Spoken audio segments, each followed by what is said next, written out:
Kami dari kelompok 2 ingin mempresentasikan mata kuliah jaringan komputer 1 Captain 14. Di sini perkenalkan ini, nama saya Saudara Agus Syafri dari kelas 2A dan ini adalah rekan saya.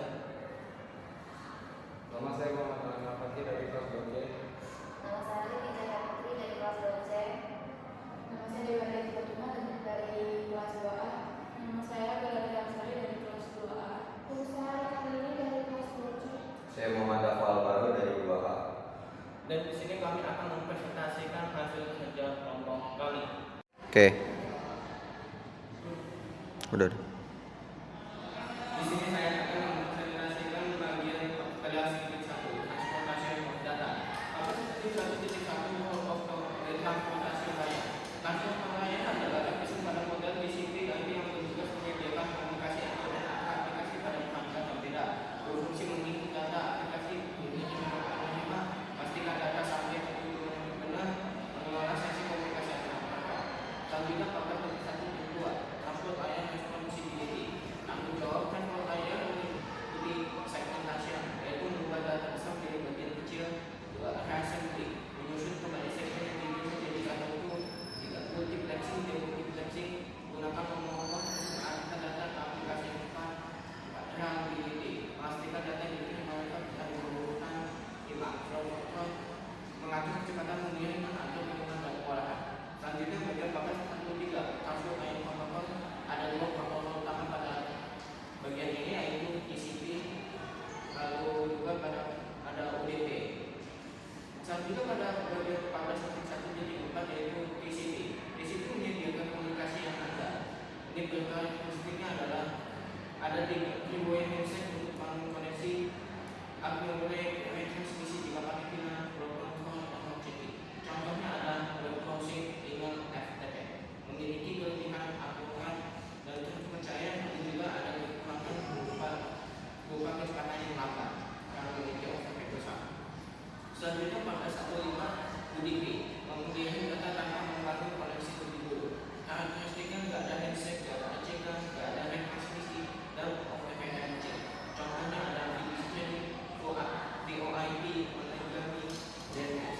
Memiliki kelebihan cepat dan efisien, namun kekurangannya data bisa hilang atau tidak terbawa.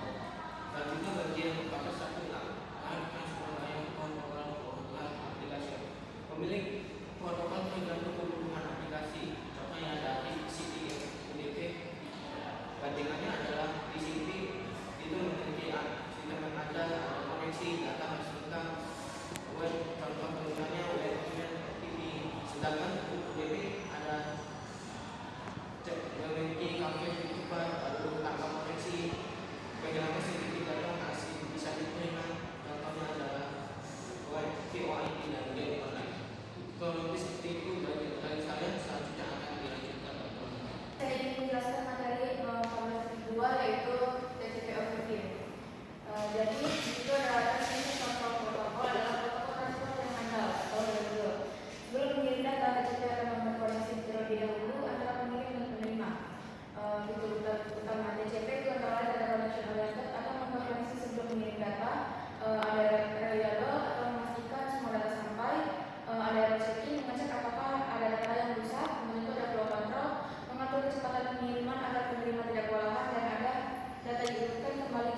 4.3 UDP header fields. 1. Source port menunjukkan nomor port pengirim. Field ini membantu perangkat penerima mengetahui aplikasi mana yang mengirim data. Yang kedua, destination port menunjukkan nomor port tujuan yang akan menerima data. 3. Line berisi informasi ukuran total datagram UDP termasuk header dan data. 4. Checksum digunakan untuk mendeteksi kesalahan selama proses transmisi data. Jika terjadi kerusakan data, paket dapat dibuang oleh penerima. Lalu 14.3.4 Application that use UDP. UDP banyak digunakan oleh aplikasi yang membutuhkan kecepatan tinggi dan komunikasi real time. Contoh aplikasi yang menggunakan UDP yaitu DNS (Domain Name System), DHCP (Dynamic Host Configuration Protocol), VoIP (Voice over Internet Protocol), video streaming, online gaming, TFTP, Real File Transfer Protocol. Aplikasi-aplikasi tersebut lebih mengutamakan kecepatan daripada keandalan pengiriman data. Jadi dapat disimpulkan bahwa UDP merupakan protokol yang mengutamakan kecepatan dibandingkan keandalan. Oleh karena itu, UDP banyak digunakan pada aplikasi yang membutuhkan komunikasi real time dan toleran terhadap kehilangan sebagian data.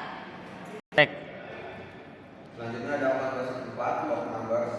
Pada 14.4.1 ada data post pair communication. Pada satu perangkat seringkali terdapat beberapa aplikasi yang menggunakan jaringan secara bersama.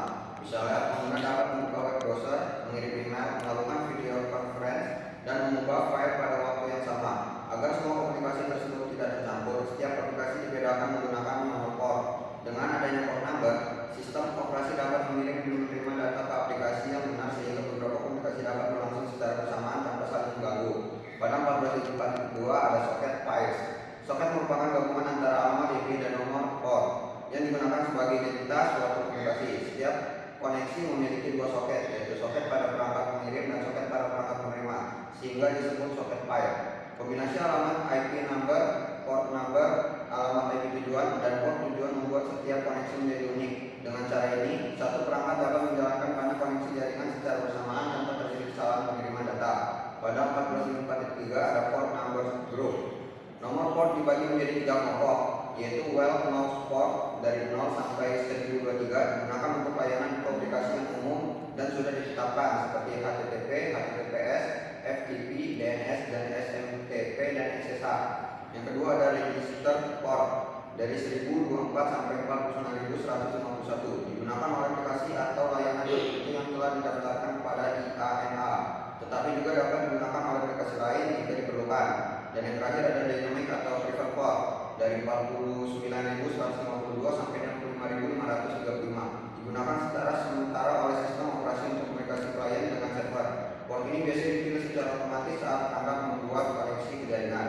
Pembagian ini membantu sistem mengelola komunikasi jaringan agar lebih teratur dan menghindari konflik pengguna port.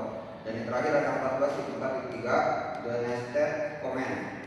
Nested adalah unitas jaringan yang digunakan untuk melihat koneksi TCP atau UDP yang sedang aktif pada sebuah perangkat. Perintah ini menampilkan informasi seperti protokol yang digunakan, alamat IP lokal beserta nomor port, alamat IP tujuan beserta nomor port, serta status koneksi. Informasi tersebut sangat berguna untuk memantau aktivitas jaringan yang membantu mendeteksi koneksi yang tidak dikenal atau mencurigakan.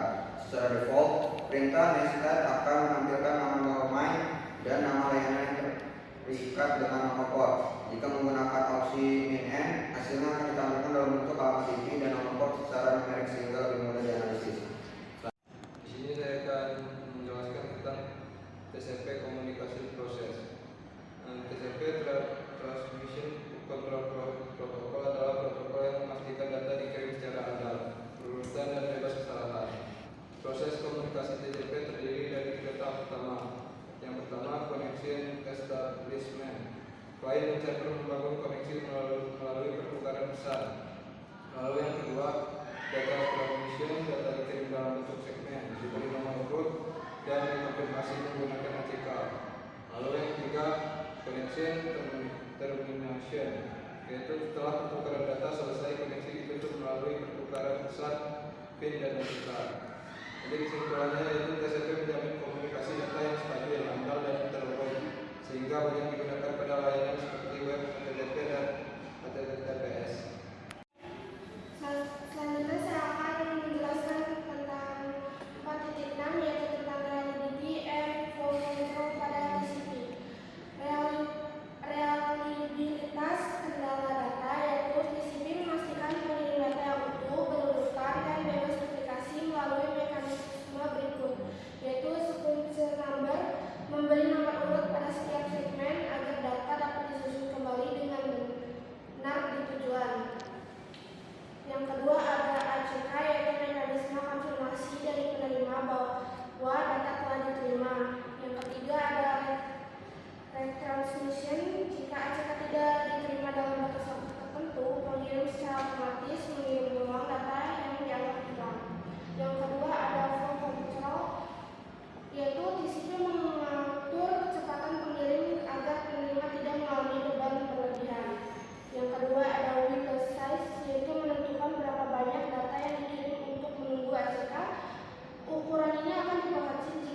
Ada UDP Datagram Reassembly.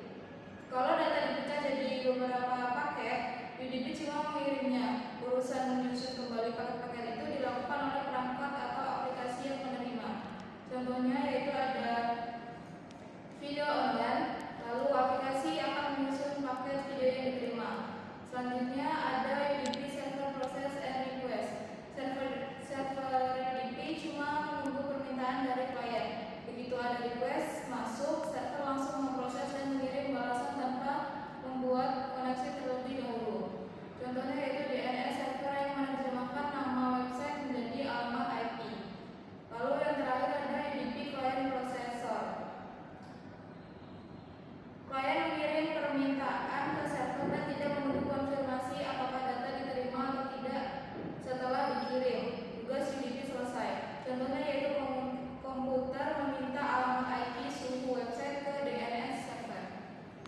Cukup sekian presentasi dari kelompok kami. Mohon maaf bila ada kesalahan dalam menjelaskan maupun dalam menjalankan presentasi ini.